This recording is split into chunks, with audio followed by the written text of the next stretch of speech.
Friends, நம்ம இன்றைக்கி பார்க்க போகிறது பனானா போல்ஸ் எப்படி செய்கிறது தான் பார்க்க போகிறோம். சூப்பராக டேஸ்ட்டாக ஒரு சாயங்காலம் சாயா கூட சாப்பிட்றதுக்கு சூப்பராகவே இருக்கும். அது எப்படி செய்ய போகிறோன்னு தான் இப்போ பார்க்க போகிறோம். அது தேவையான பொருள் என்னென்னு பார்த்துக்கலாம். கொஞ்சமாக சீனி எடுத்துக்கோங்க. 2 பெரிய ஸ்பூனில் 2 ஸ்பூன் சீனி. அப்புறம் 4 பனானா எடுத்துருக்கேன். அதை சின்ன சின்னதாக அந்த மாதிரி கட் பண்ணி வச்சுக்கோங்க. அப்புறமா ஒரு சின்ன கப்பு மாதிரி ஒரு கிண்ணத்தில் தேங்காய் துருவல் எடுத்திருக்கேன். அப்புறமா கொஞ்சமாக ரவை எடுத்திருக்கேன். இந்த மாதிரி ஒரு தாச்சி வச்சுக்கிட்டு அதில் கொஞ்சமாக நெய் ஊற்றி வச்சுக்கோங்க.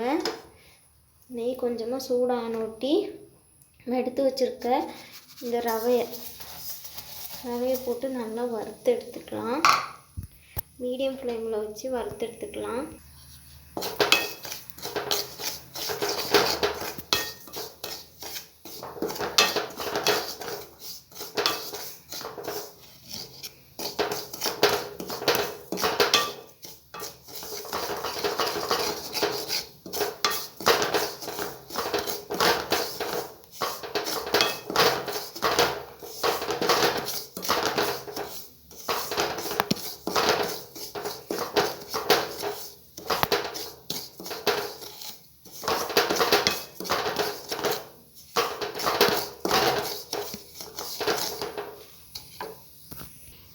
பார்த்திங்கன்னா ரவை நல்லாவே வறுத்து வந்துடுச்சு. இப்போ நம்ம திருப்பி அந்த பவுல்லையே நம்ம இதை மாற்றலாம்.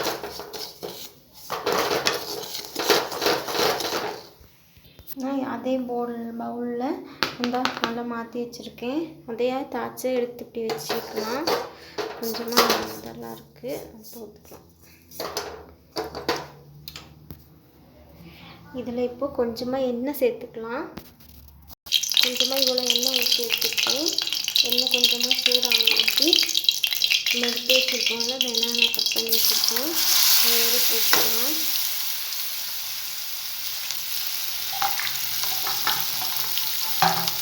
எல்லாத்தையும் போட்டாச்சு.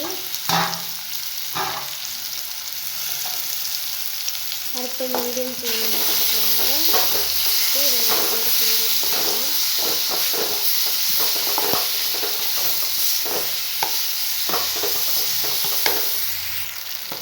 நல்லா கிண்டி வச்சுக்கோங்க. இது பிடிக்கும்.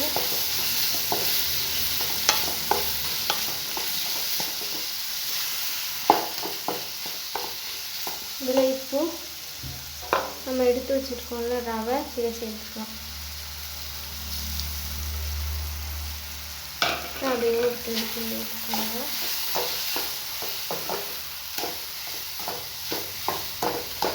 அப்புறமா நம்ம எடுத்து வச்சுருக்க சீனி,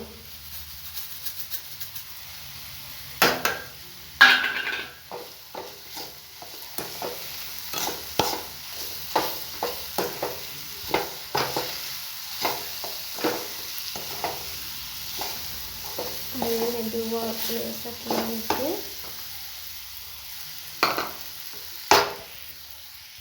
கிண்டிட்டு இந்த பருவத்துக்கு ஆகும்போது நம்ம துருகி வச்சுருக்க தேங்காவை இதை போட்டுக்கலாம். போட்டு ஒரு கிண்டி விட்டுருவாங்க.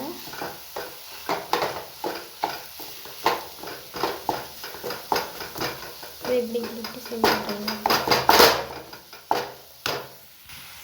பார்த்திங்கன்னா சூப்பராக ஆயிடுச்சு. இப்போ நம்ம அடுப்பு ஆஃப் பண்ணிக்கலாம். இது இப்போ நல்லா ஆறட்டும். ஒரு தட்டில் மாற்றிக்கலாம். பார்த்திங்கன்னா இப்போ கொஞ்சம் சூடாக ஆறாமலும் இருக்குது. இந்த நேரத்தில் நமக்கு எவ்வளோ சைஸ் வேணுமோ அவ்வளோ சைஸில் சின்ன சின்ன பால்ஸாக பிடிச்சிக்கலாம்.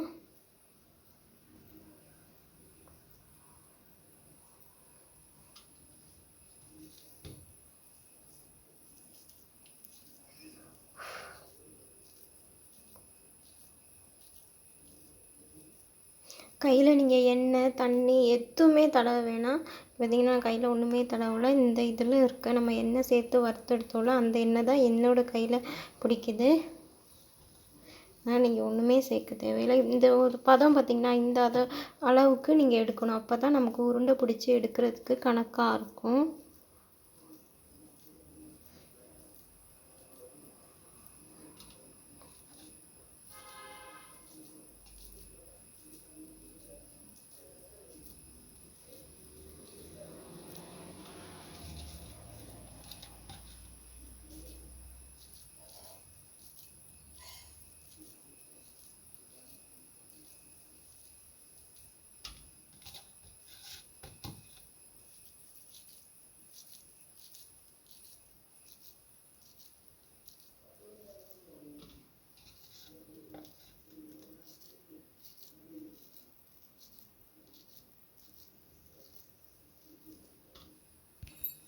பார்த்திங்கன்னா சின்ன சின்ன போல்ஸாக நான் பிடிச்சி எடுத்துக்கிட்டேன். நீங்கள் இப்படியே சாப்பிட்னாலும், இல்லை எங்களுக்கு கொலஸ்ட்ரால் அந்த மாதிரிலாம் இருக்குது, எண்ணெய் ரொம்ப சேர்த்துக்கக்கூடாது, அதனால் இப்படியும் சாப்பிட்டுக்கலாம். எண்ணெய் சேர்க்கக்கூடாதுன்னு நினைக்கிறவங்க இந்த மாதிரி சாப்பிட்டுக்கலாம். இல்லைன்னா எண்ணெயில் பொரிச்சு நல்லா கிறிஸ்பியாக தான் எங்களுக்கு சாப்பிட பிடிக்கும் அப்படின்னா இதை எண்ணெயில் போட்டு வறுத்தெடுத்துக்கலாம். நான் கொஞ்சம் எண்ணெயில் போட்டு வறுத்தும் அப்புறம் வறுக்காமலும் எடுக்க போகிறேன். எண்ணெயில் போட்டு எப்படி வறுக்கணும்னு காணிக்கிறேன்.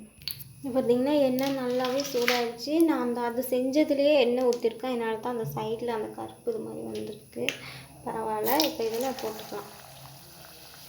இந்த மாதிரி சின்னதாக பவுலாக வரும்ல, அந்த மாதிரி இருக்கும்போது போட்டுக்கோங்க.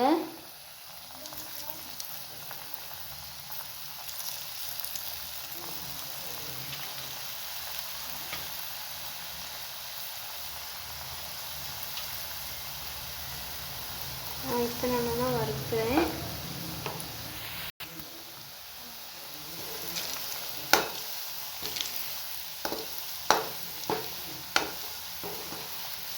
அடுப்பை குறைச்சி வச்சு வறுத்து எடுத்துக்கோங்க.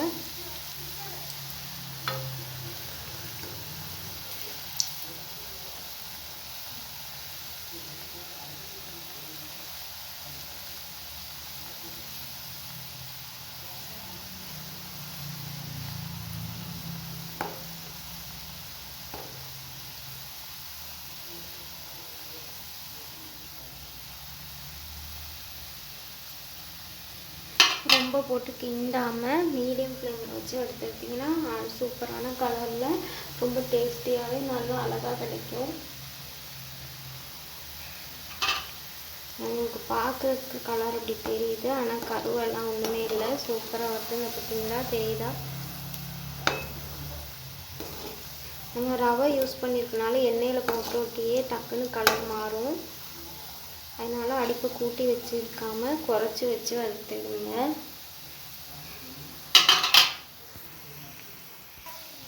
பார்த்தீங்கன்னா நமக்கு எடுக்க ஆரம்பிச்சு. பார்க்கும்போதே தெரியும் அந்த கலர் எப்படி வருது பார்த்தீங்களா. மனம் சூப்பராகவே வருது. பனானாக்குள்ள மணமும் அப்புறம் அந்த ரவைக்குள்ள மணமும் சேர்ந்து சூப்பராக வருது. இப்போ நம்ம எடுத்துக்கலாம். எல்லாத்தையும் ஒன்றா எடுக்க முடியுமான்னு தெரியல, பாப்பா.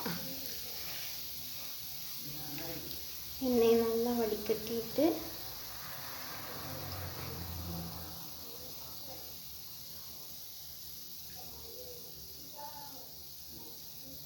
எண்ணெய் நல்லாவே வடிஞ்சிடுச்சு. இப்போ நம்ம ஒரு பாத்திரத்தில்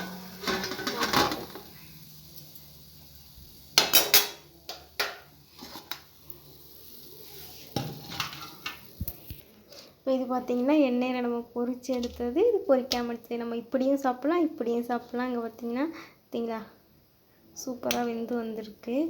நல்லா முறிஞ்சி கிறிஸ்பியாக சூப்பராகவே இருக்குது. சாப்பிடவே ரொம்ப சூப்பராக இருக்குது. வீடியோ பிடிச்சிருந்தா லைக் பண்ணுங்கள், ஷேர் பண்ணுங்கள், கமெண்ட் பண்ணுங்கள், மறக்காமல் சப்ஸ்கிரைப் பண்ணுங்கள். இதே மாதிரி இன்னொரு வீடியோவில் சந்திக்கலாம். பாய்.